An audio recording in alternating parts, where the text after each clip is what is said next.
Yo, yo, yo. Here, what's good, yo? All out deep voicing me yet again, Mr. Lewis in the building. What up, y'all? Yo, what's happening? I know a lot of my people is watching the Nick game. I am wishing I was watching it too, but I'm spending time with you guys tonight live. So it is what it is. Thank y'all once again for tuning in to the Candid Corner. Yes. Thank you. You know what I mean? I am your main man, Coach Fa. And I'm that dude, Mr. Lewis. He is that dude, by the way. He is that dude. Yo, so we got a hot fire show for y'all tonight. We talking Eternals. We talking, you know what I mean? Wait, here's the camera. Bang. Yeah. Hopefully we get some time. We'll definitely be talking King's Disease 2. Right. It is what it is. Let's get into it, Big Lou. Let's go. Let's do it. Welcome to the Candid Corner. Welcome to the Candid Corner. Welcome to the Candid Corner. Welcome to the Candid Corner. Your number one spot for hip hop, classic hip hop, today's hip hop. You talk about sports, you talk about Knicks, you talk about 76ers, you talking football, you talking about Giants, you talking Steelers. Your main spot for New York and Pennsylvania sports, baby. Right here, Coach Fa, Mr. Lewis, the Candid Corner. Real talk for real listeners. Yeah.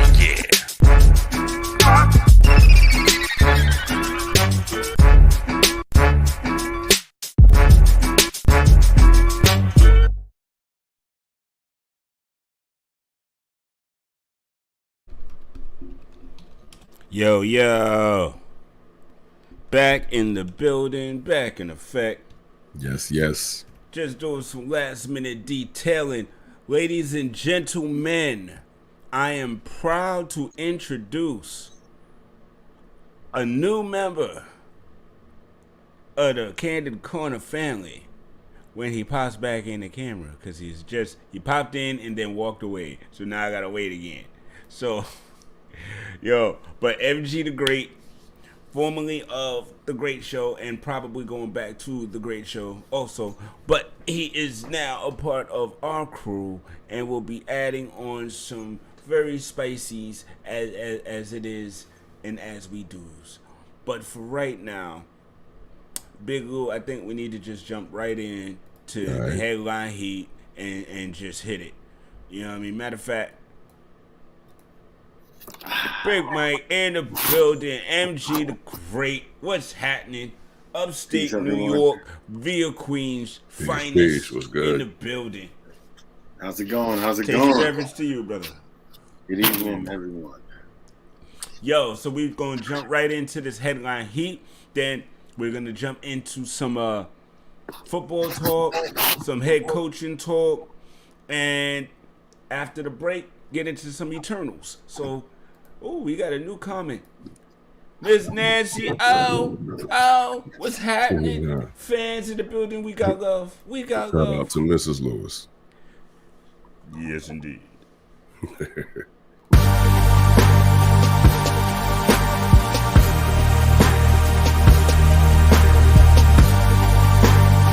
Welcome to Headline Heat. Alright. So let's just jump right into the juicies, man. You know what I mean? Let's go right into the NFL wildcard weekend in which we watch the Dallas Cowboys implode quite magnificently on a live stage. Listen, I'm sorry. I'm a Giant, bro. Cowboys, man. and listen, y'all want to blame refs. I find that wildly interesting because why in the world, with 14 seconds left, is your quarterback running anywhere with no timeouts?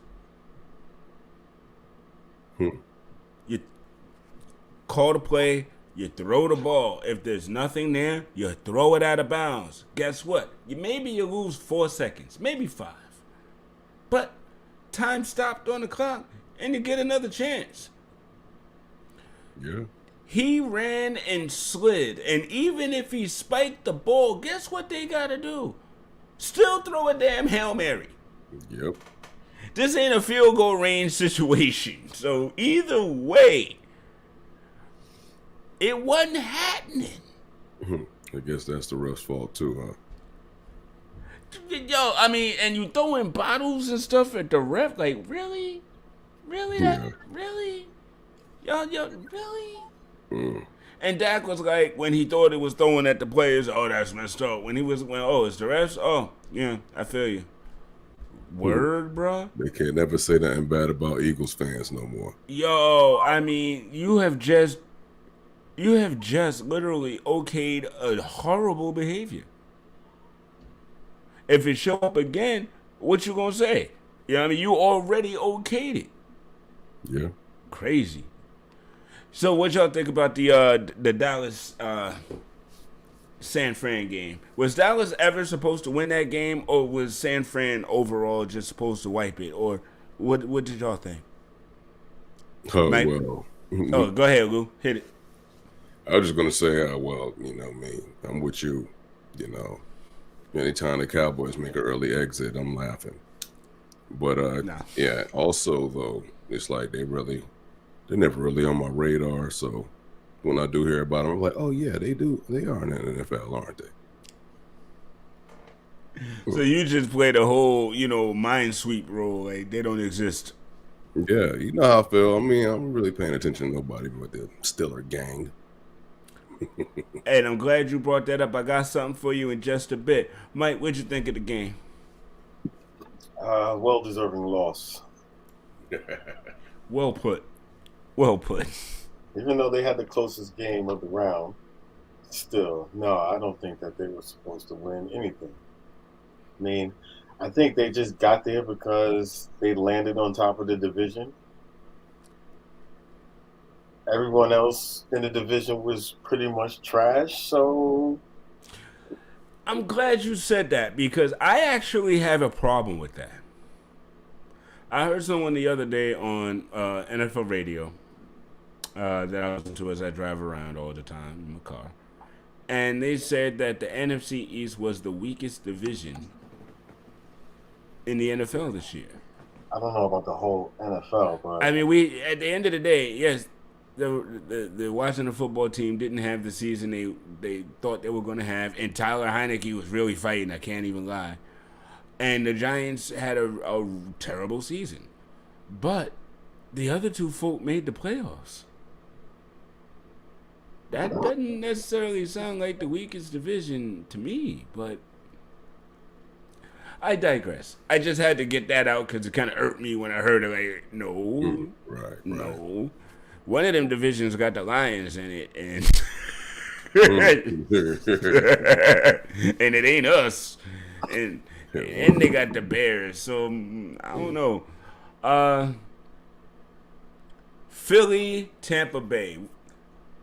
Again, another NFC East team who, honestly, and I just waxed poetic that they made the playoffs, and Jalen Hurts and them, I didn't have no belief in whatsoever. Yeah, I didn't expect much from the Eagles this year either, to be honest. I didn't really expect much for PA football at all this season, to keep it 100.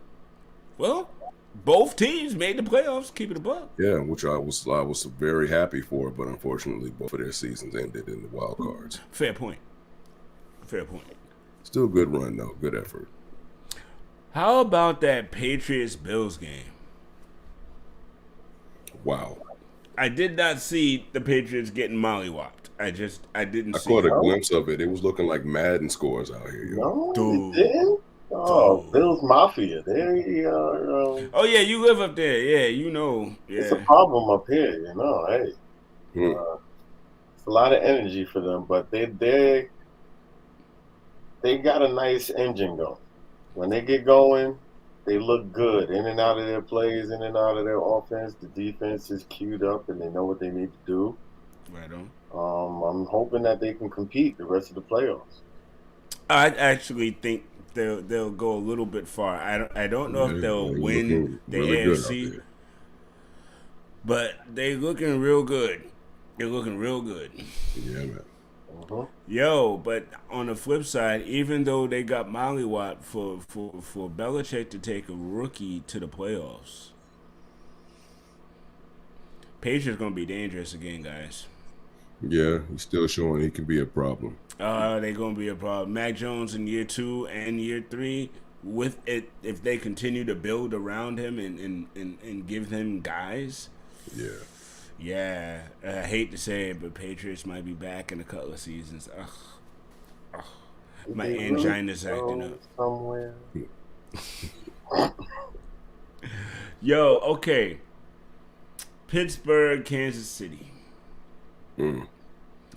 Honestly, I didn't think the Steelers was going to get past them, but flukier things have happened, and Kansas City is not the Kansas City of last season or the season prior. They could get got. So going in, you know what I mean? They needed that win. They needed that win by a large margin, too. They needed a boost to their confidence coming out of this season, just being shaky and not stepping over the whole league like they were in the past few years. Fair. So they needed that confidence boost to see what they do. They're playing this week. LA? No. They are playing the Bills. The Bills. That should be a good game. That should be an NFC title game. Yeah. And we're getting it next week. Yeah, because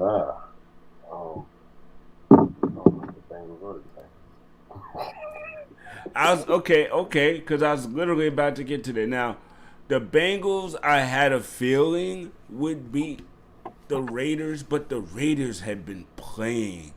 Even through all of what's going on in their season, they had been balling, and they were right there too. They were right there.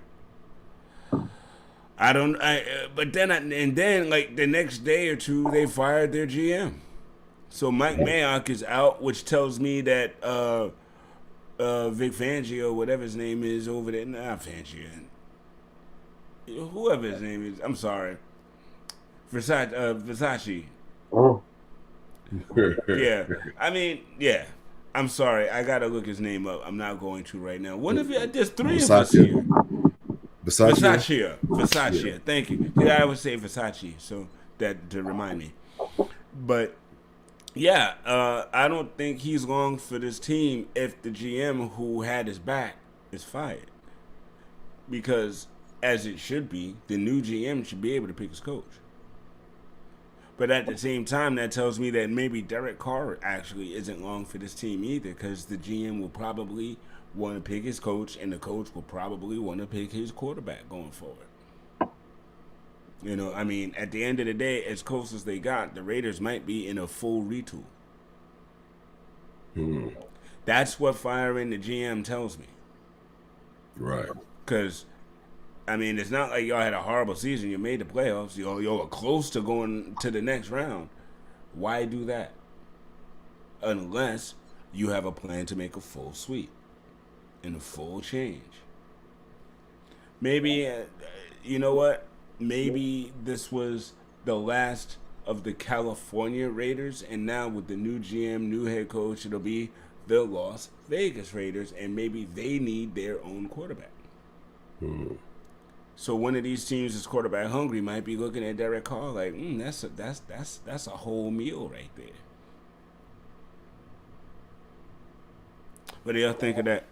Especially knowing that Mike Mayock is now out. I say one of these New York football teams need to take Derek Carr. Either one of them need to throw everything and get that man over here. I honestly, I don't know. You sure about that? The kid is good and he can play. He's got chops, and he's played in tough situations. He played in some. I like Derek Carr. I like him a lot. I'm sorry. I hear you. And if it was any other situation, I might look to the Giants. but I don't think we're in a win now mode where we need a veteran quarterback like that. We still got a lot of pieces to fill in on the defense, on the offensive line. Again, we can get him and he'll have the same result of the other guys because we can't stop nobody. Yeah. No, I don't see him as a win now guy. I see him as a maintain to build up the rest of the team. And, hopefully on the twilight of his, he can get to the goal, get to the get to the finish line, or he should go to the Jaguars. Under him. Mm. He should go to the Jaguars. Where Trevor Lawrence learned from somebody who actually knows what they're doing for a couple of years. Oh no, but they can't. Trevor Lawrence, wait. Remember, they got a new. Please, it ain't up to him. They got a new coach coming in there too. Trevor Lawrence. They're not gonna sit Trevor Lawrence. Well, what'd he do? What'd he do this year to show? What'd he do? Can't wait. It's the machine. He's in the machine. He's got to go. He's got to earn. He's got just because he got Subway commercials don't mean he can't ride the bench and learn that crap. Because he wasn't. Dude, Zach Wilson outshined him. All right? Listen, let's go Jets. I agree with you. It wasn't. Look, Daniel Jones should have sat behind Eli another year or two. I agree. I was so vexed when they wanted to boot Eli out mad early. Nah. I agree with you. Speaking of which, I'm glad you brought Eli into the conversation because I have to jump out of what we was just talking about because I'm special like that and jump into this most wonderfully marvelous piece that I found about my quarterback. So, ladies and gentlemen,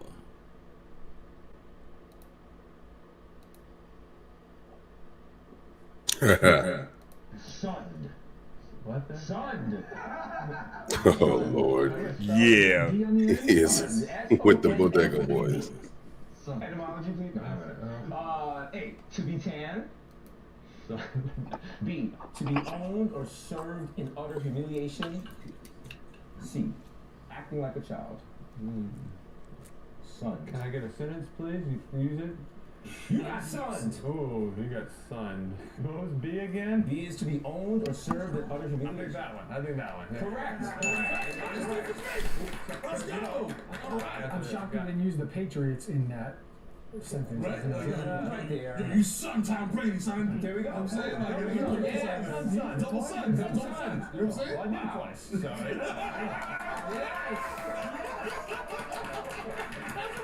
We gotta start doing Eli Manning. Yeah, let's go. Yeah. Yo, and Snoop gave him a official death row chain, right? I was just about to say, I'm surprised he wasn't rocking the joint. Yo, again, that's my quarterback, bro. I mean, and it's funny, in his retirement, he get cooler and cooler. It's crazy.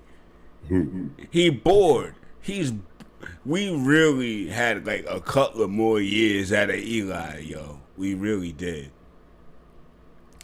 But yo, speaking of which, Big Lou, I got something for you, and that's still a gang of yours. All right, what's that? Coach Mike Tomlin was asked about the future of the quarterback position. So, Mike, just for clarity's sake, is the organization operating under the assumption that Ben will not be, playing next year? And do you think Mason and/or Dwayne Haskins is ready to be an everyday starting quarterback in this league? We are proceeding with that assumption.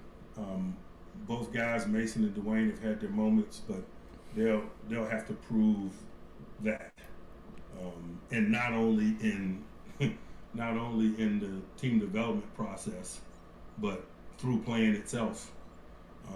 They're guys that start that I wouldn't characterize as everyday starters, as you described, and so they'll be given an opportunity to establish themselves, and they're going to be competition.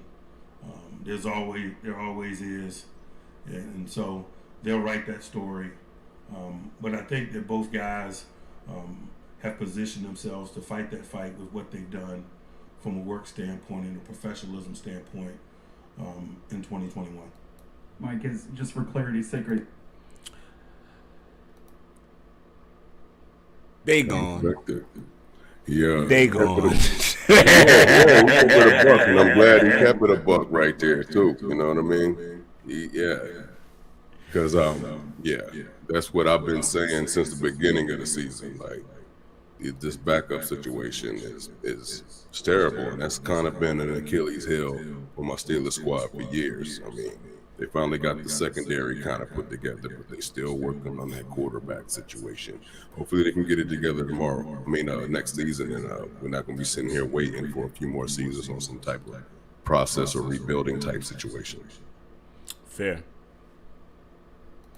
And thank you for that excellent dissertation, Mr. Lewis. That was awesome. No doubt. And just because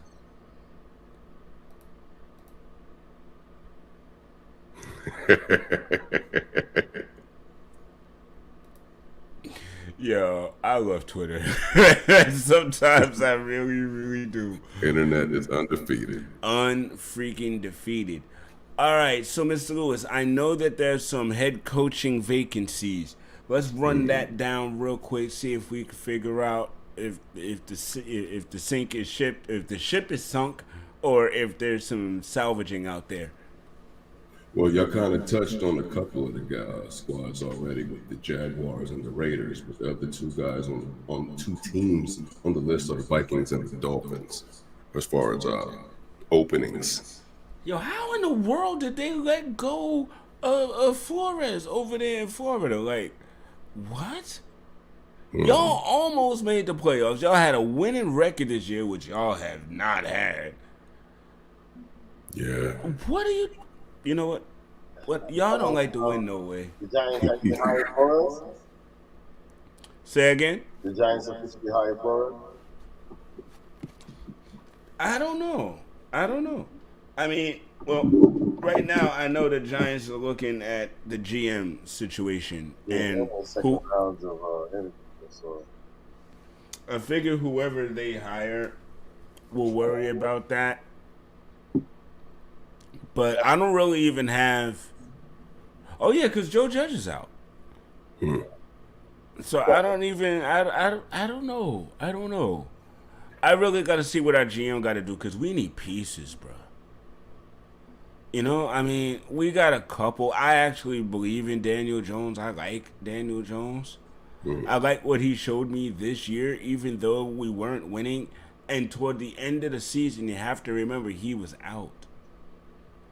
And we had Fromm and Glennon and a hodgepodge of yuck toward the end of the season. So, and I honestly believe if Daniel played in a couple of those games, he actually win a couple of those games. You know, I was done with the season when he was done with the season, to be honest with you. You know, and then the fact that we were all beat the hell up in our wide receiver core, we had, I mean, by the end of the year, yo, did Mike, did you recognize that team? It was a bunch of, I don't know who you was. But, the Jets, I will say, the Jets showed me something at the end of the season. Still trash. Sorry, I'm being biased. You said they still trash. Yeah, but they a better looking piece of trash right now than them Jaguars. Or them Lions. They actually look, the Jets actually look, they got promise. Looking like alley cats out here. The Jets always look like Heathcliff in them. At the end of the season. That's their problem. That's why they That's fair. You know what? That's fair. That's fair. They always win games at the end of the season when it don't even matter. You're right. They need to look like promise around Halloween and Thanksgiving. Jeez. You're right. I gotta give you that. Give my mama and my uncle something to smile about one Christmas. Jeez, man. Indeed. You know what? Indeed. All right. So, ladies and gentlemen, we'll be right back after this commercial break, And when we come back, we'll be talking Sidney Poitier, and then we'll be talking Eternals. Yep. It's your main man, Coach Fi. That guy, Mr. Lewis. And your boy, MG the Great. Yeah. We'll be right back. Coming to theaters and record stores everywhere, the movie and soundtrack Mike Crane is the Karate's Preacher. Satanist villains better beware. His kung fu skills are given to him by the Holy Ghost himself. He'll whip your ass for the Lord. Coming February 27th. Be there, or he's on your ass. Wow. Wow. Yeah, I got to be Well there. done. I got to catch that one. It's coming out this year too. Shoot. Yo, the Karate's Preacher. Amen. Naya. You gotta get it, yo. Gotta get it. Yo. You ain't Y'all you gonna ain't love live till you seen that Holy Ghost hook. Hey, can somebody explain to me what this is? Because I don't know what this is. But I don't know what this is. No, everybody catching the Omarion. Oh, they catching the Omarion. Yup.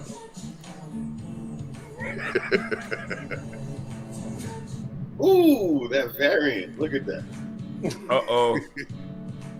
She got the Omarion. Oh, she got it.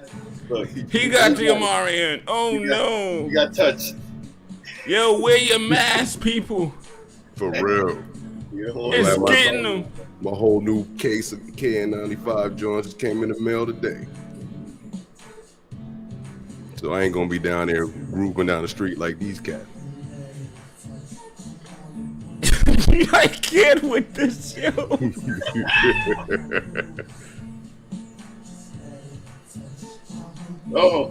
Uh-oh. Wear your mask, people. Unless you want to do this. Yo, for real. Now that's funny, but yeah, Wear it's your real. gator. Wear your face covering. Cause I don't want to see y'all having to do random dance steps. Exactly. That's a flash. Horribly. You got quick reflexes, so you might catch an elbow or something. As soon as I hear that, pew, pew, pew, I'm throwing bucks. It's like unlicensed crunk. Yo, they hypheing out here for no reason.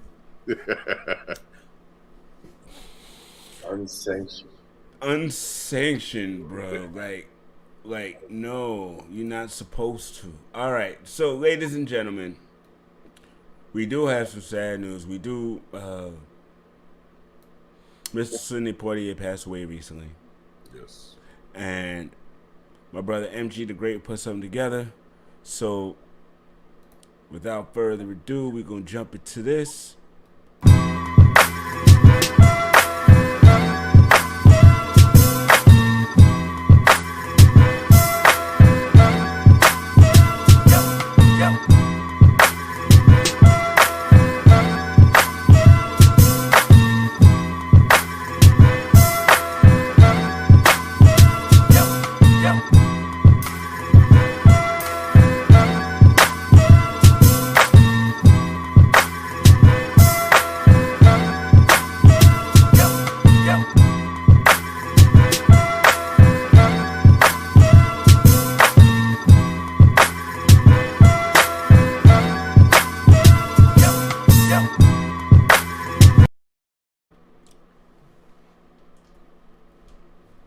Evening, everyone. I think the saddest part about Sidney Poitier's passing will be that there may be a generation that really doesn't understand his impact on American film. Sidney Poitier was born of Bahamian descent, but interesting story, he was accidentally born on a trip by his parents to Miami. Being born in Miami on that trip granted him U.S. citizenship. Goes back to Bahamas, realizes he needs to be in the U.S., so he goes at 15 to his older brother's house, It's too crowded. It's too many people. He leaves at 16 and goes to New York City. Because of his accent, there's a theater group in Harlem. The crowd really doesn't like him. So as a dishwasher, he's working with some of his co-workers. He gets his act together, and from there, the man skyrocketed. I mean, movies like Porgy and Bess, A Raisin in the Sun, A Patch of Blue, To Serve with Love. A lot of these movies, kids, these Gen X's, whatever this generation is, they have no idea of the great acting that Sir Sidney Poitier used to display. We'll go. I say Sir Sidney Poitier because he was granted knightship by Queen Elizabeth II in 1974. He also received the Golden Globe Cecil B. DeMille Award for outstanding contribution in the world of entertainment. Something I didn't know, from 97 to 07, he was the Bahamian ambassador to Japan. I mean, it just doesn't stop.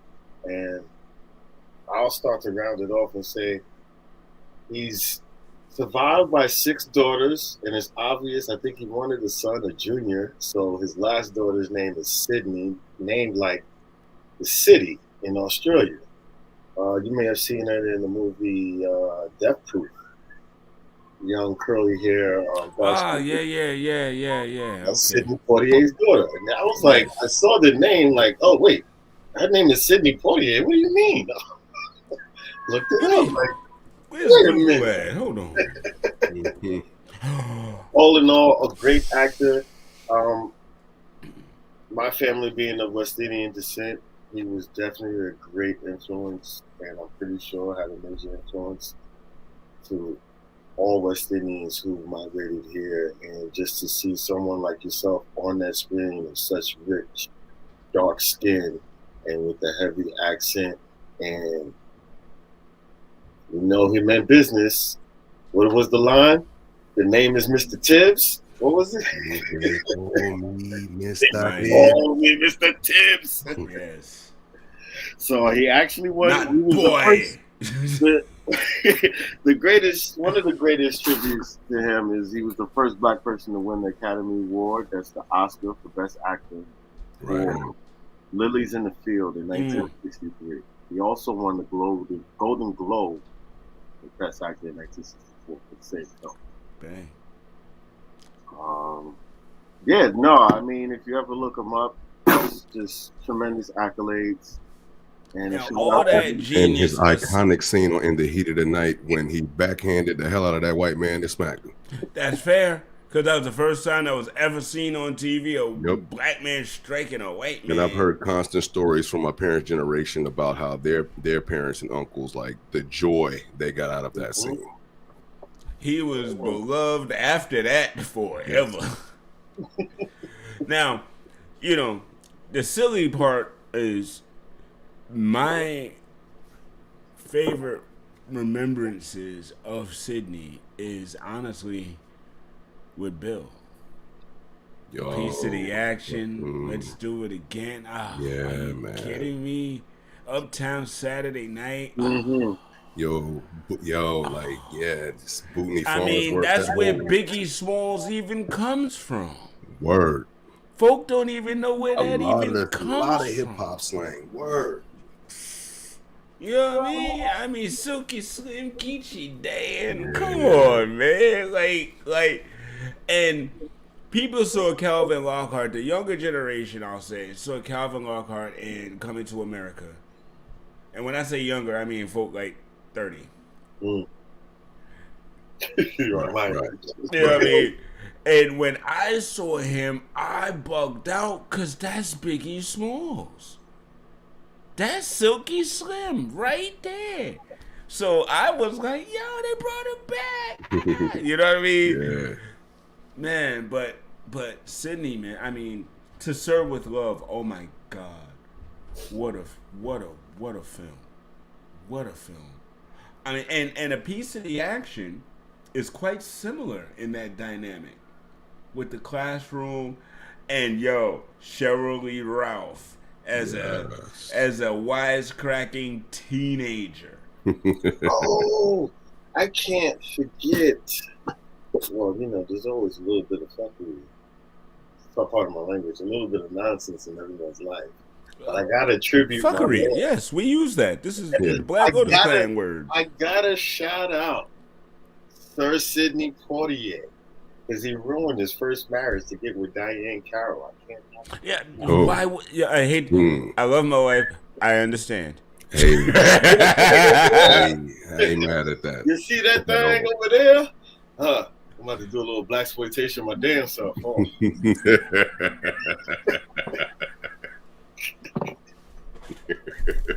Welcome to the Candid Corner, starring MG the Great.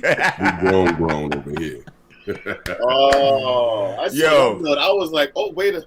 Oh, yes. Okay. Yeah. Those dates are overlapping in a phenomenal fashion. I feel you. I feel you. I feel you. Wow. You want to go sit down? Sit. What do you want? I have no snacks here. Oh, he's got a dog too. Yes, I closed the door on mine so that mine wouldn't do that to me. So check it out, ladies and gentlemen. We because we had such a bountiful conversation about such a magnificent actor, I feel it's time to show you a cinematic gem. Ladies and gentlemen, are you ready for the cinematic gem? Let's do it. Candid Corner style.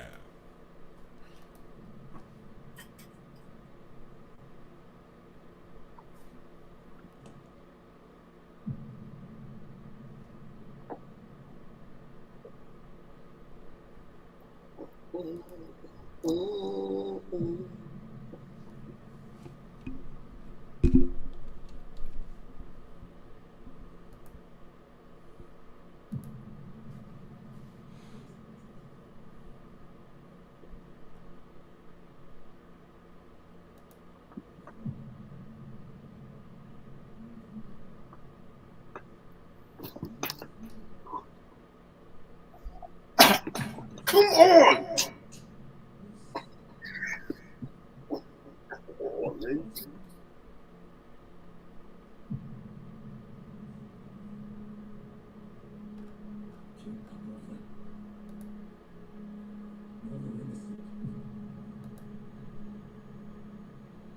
You're an evil man!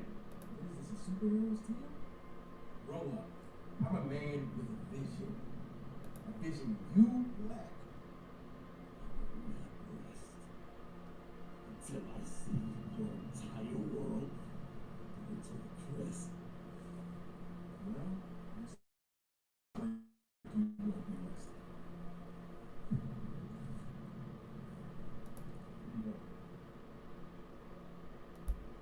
Kill him. I was gonna kill him. No, leave him. He's already been leaving. You possess him. Turn, like, with all due respect, you got blood on your face right now. He's whooping your ass before I got here. Like, you barely only won this fight. He need to die. Disobeying? Disobeying direct orders? Disobeying?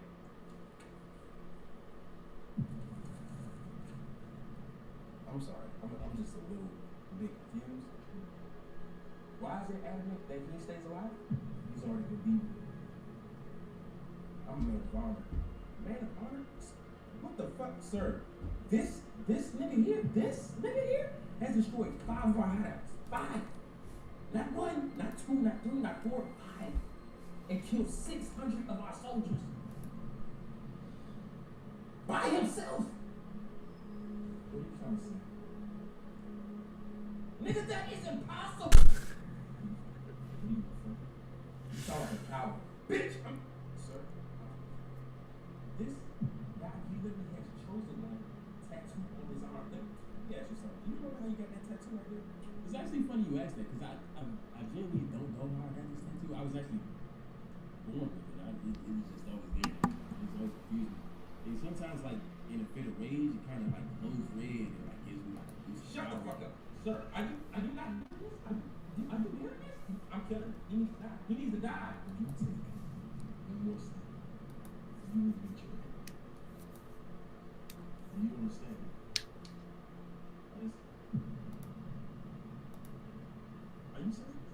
Are you for real right now? You gonna kill me, the person that's been executing every single one of your plans without question. Your henchman with unwavering loyalty. You gonna kill me, not him, not the hero that's been fucking up your plans like he get a check for the shit. You gonna kill me.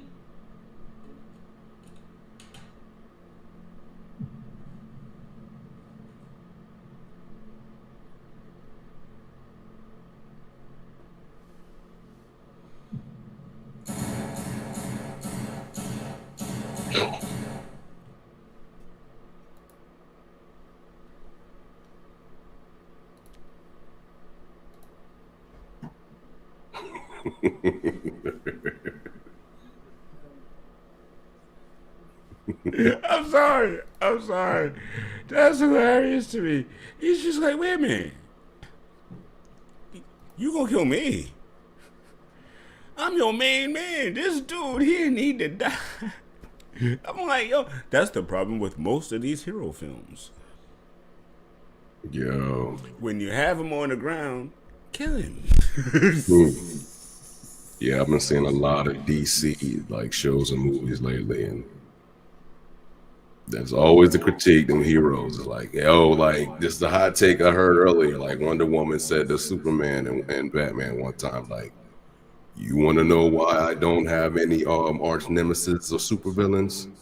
Because when I deal with a villain, I deal with a villain. That must be the cartoon Wonder Woman. Get rid of that ass, cause my goodness, you just can't have that stuff coming back to haunt you, man. You just can't. Yeah. Yo. You see, what you're missing is the dichotomy that Bruce Wayne is. He's an entrepreneur and he understands the economic system, and that they have to go to Arkham because taxpaying citizens are, putting money out there for Arkham. And if he don't arrest him, he's just killing them. Who the hell is going? There ain't so many streets you can pave in Gotham. Okay, I'll take that. The constituents need to see results. This is why you have construction at 1 a.m. in your town. I'm with you. I'm. You know what? I'm with you on this one. I'm gonna give you that. What you think, Lou? All right. You get the Lou nod of approval, like exactly. All right, so ladies and gentlemen, we'll be right back after this commercial break, and we're gonna jump right into the Eternals. Yeah.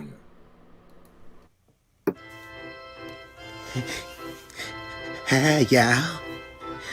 It's Uncle Charlie and Uncle D. Sit down as I talk with Charlie and Sheila. Sit down, Charlie. You are not me. I am Uncle D. I'm Uncle D, y'all.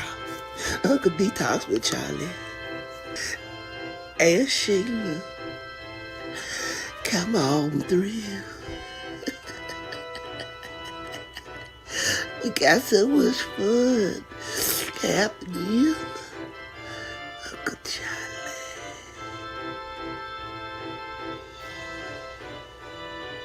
Will the voices stop?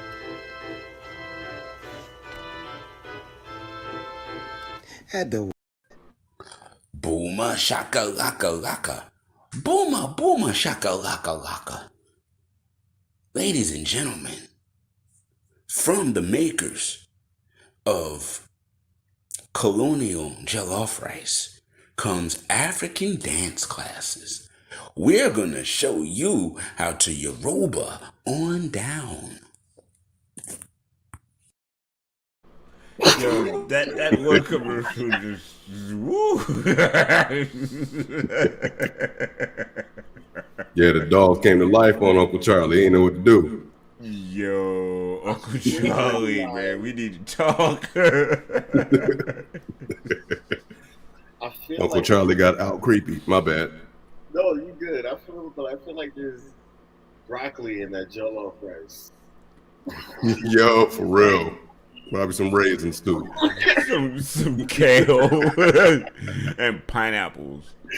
You can find it all in Trader Joe's, right next to the Cuban spices. Oh. Oh. Oh gosh. Yes. So, did you enjoy the Eternals? Dun, dun, dun, dun, dun. Yeah, I really liked it. Yeah. It's a hard story to tell because it's really kind of a creation story. Yeah. A creation of all things kind of story. But I feel like it's all lies. I feel like it's all lies and it's all setting us up for a better story. Well, I know the story of the Eternals. They changed the name of the being that created them and all that, but all of that is a part of it. No. There's actually a place called Olympia where there's this factory where when they quote unquote die, their soul goes back to the factory and enters in a new copied form of their body. And yeah. And in the comic and in the Marvel animated feature, which I'm holding in my hand, Sprite actually wipes all their memories of the ones that stayed on Earth. That's why they don't know anything. So it's interesting how they kind of played it away from that. No, and there were actually a couple they didn't even mention. So it was overall, it was still a very interesting film. Yeah, to be honest, I wasn't familiar with the Eternal story at all until the film, so it was all new to me. Well, that's even better because being that it's a fresh new story for you, I really want to hear your perspective. But Mike almost lost his mind down there, so I want to hear what he had to say. Yeah, I want to hear what he got to say too. Go see that. It's still the same story. However, let's go through the movie. That first text, why did they put that for us to read if they were going to go through the movie and just tear that whole text apart? Because that whole text from the beginning of the movie is completely false. And they've shown us the truth through the movie, which is leading us to more questions. Okay. To where I don't think Arishem is the prime celestial. You're right. Olympia is a place. Olympia is where the World Forge is. And Arishem isn't the prime celestial. A friend of mine brought it up to me and said, why has he got a scar on his chest if he created everything? And why is his armor disheveled? Yeah, some pieces y'all saw was kind of rubbed off and stuff, like he was in some straits. A big hunk of his whole left chest out of there. I think like coming from that. So the actual, it was the Celestials versus the Aspirants. It was supposed to be Celestials versus the Aspirants, and I think that they're going to turn it around to where my man from the previous galaxy, the Survivor, the dude who we know feeds off planets, why would he feed off a planet if there wasn't a celestial body in there? Plus, they still have to explain ego. Yeah. Stop. They still have to explain ego because ego, he presented himself as a celestial. He is a celestial. Yep. But he operates and does something completely different. But you also have to realize, so is the Collector. And so is the Games Master. They're actually brothers. They're brothers. Yeah, I knew that part. Didn't know they were Celestials, though. Now, the funny part is, if you remember one of those end credit scenes when Star Fox shows up, Star Fox is Thanos' brother. They grew up on Titan because there was a faction of Eternals that split from Kronos, who was the actual leader of the ones that was on Earth, and it was a little civil war kind of thing, and they lost. Right. So they got sent off to Titan, and one of those Eternals was Thanos' dad. Yeah. See, we drop gems here on the Candid Corner, baby. They're kind of messing that up because a little bit. How does Firefox, Star Fox, how does he become a Prime Celestial Titan? Well, that passed. But then that he's an Eternal. Remember, dude. No. You missed what I just said. And he came from Titan, but he's still an Eternal. He's just not a Kronos Eternal. Just like Hyperion is actually an Eternal also. So what Marvel has, and I really don't think the masters who saw this got this, because I saw a lot of comments, and not a lot of them were glowing, and I think they kind of missed this. There's a lot of powerful beings that are eternal by nature. So in order to introduce that race, you have to introduce them. This was merely the introduction. Just like I feel like we will see a mutant introduction soon. Oh, that's coming in 2 months. Yeah. But back to Eternals. Essentially, the Eternals explain mutants. Deviants, perhaps. Deviants. I mean, but the Eternal story, it explains the need for mutants. Why humans on Earth, such as Bruce Banner, would survive gamma radiation.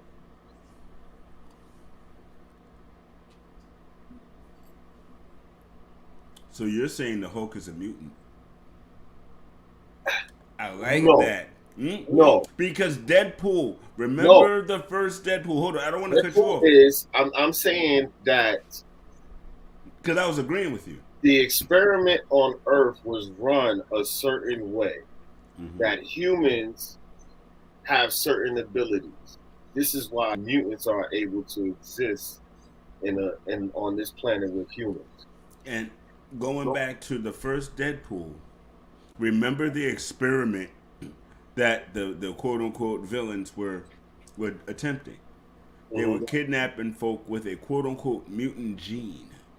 Right. And they were forcing experiments to bring that gene out because it's dormant in us for the most part, but in some cases it can be invigorated, like Deadpool's ability to sustain infinite damage and heal himself. He would have never, ever known that. Yeah. You know, if he just lived his normal life.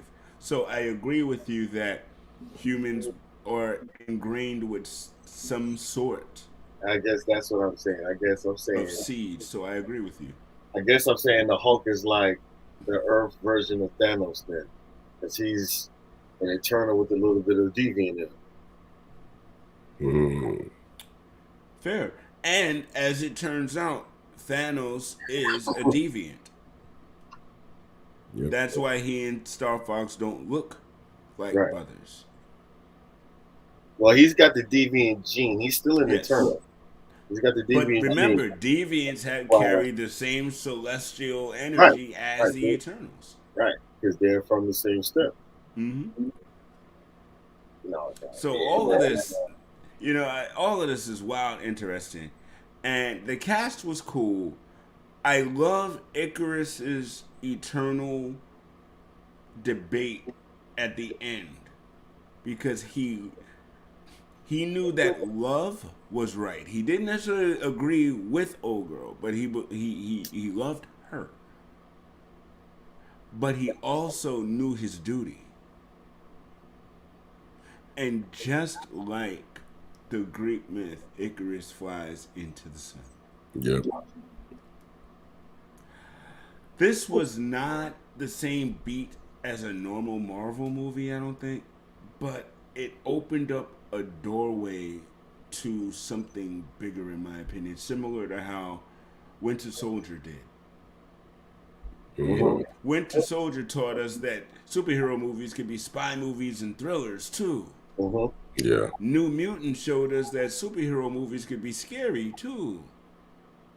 This is showing us that superhero movies could be sci-fi, philosophical too.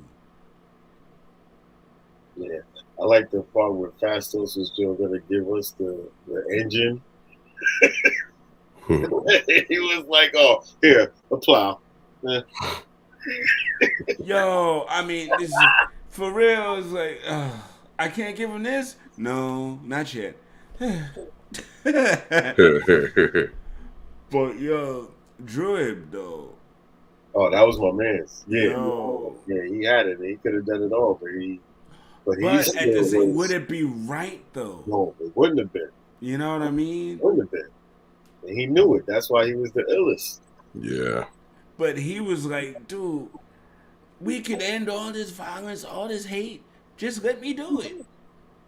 What I'm trying to figure out, could he control the rest of them? No. By the comics, I know he's tried. Yeah. And he can't. But I know he's tried. That I needed more of Makari. Okay. Because you're just gonna show up and she's in the joint with all this stolen stuff. Yeah. Like, come on, what was she doing in the 1920s? Like, come on. For real, was she just sitting in the ship?